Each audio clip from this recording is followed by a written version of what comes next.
Assalamu alaikum wa rahmatullah. 'Yan uwa pioneers barkanmu da yamma. Yau na zo da wata 'yar shawara ne mai matuƙar muhimmanci game da yadda za mu kulle pi ɗinmu idan mun tsallake KYC wato lock up duration. Yana da matuƙar muhimmanci mu gane wani abu a nan. Na farko idan muka shiga application na Pi Network sai mu zo wajen menu, sai mu zo wajen mainnet. In an zo wajen mainnet sai a zo wajen nan configure lockup rate ɗin nan. So nan za ku ga number one gashi nan lockup percentage, number two lockup duration. So idan ka tsallake KYC kana da choice, kana da zaɓi guda ɗaya, biyu, uku har zuwa huɗu. Wato kana da zaɓin ka kulle pi ɗinka.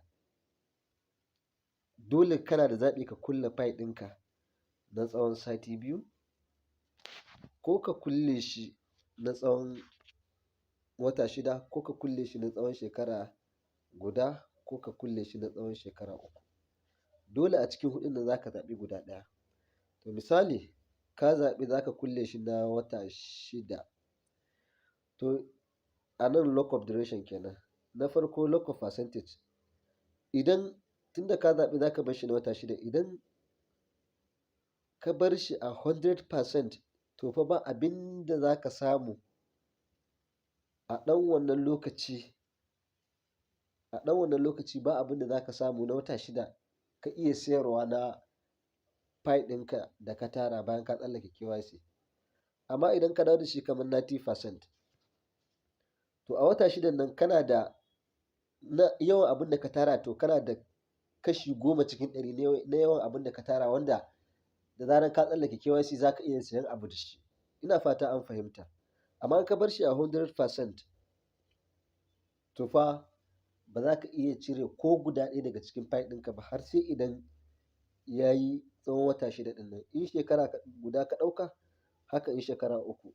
Amma in ka bar shi a 90% za ka iya sayar da kashi 10 daga cikin abin da ka tara. In ka bar shi a 50% za ka iya kashe kashi 50 na abin da ka tara.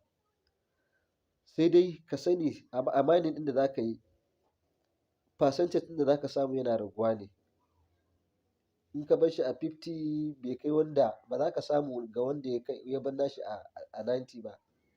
Da fatan mun fahimta. Wannan shine dai a taƙaice abin da nake so na yi mana bayani a kai.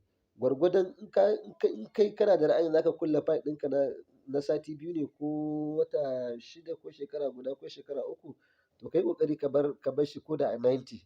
Aƙalla dai ka bar shi a 90. In ya so wannan ɗan kashi 10 ɗin ka fara sayen wani abu da shi ko ka sayar da shi a turo maka kuɗi ka riƙe ka ji a ranka cewa wannan fa albarkacin pi ka same shi kafin lokacin da ka ɗauka na lockup ɗinka ya ƙare.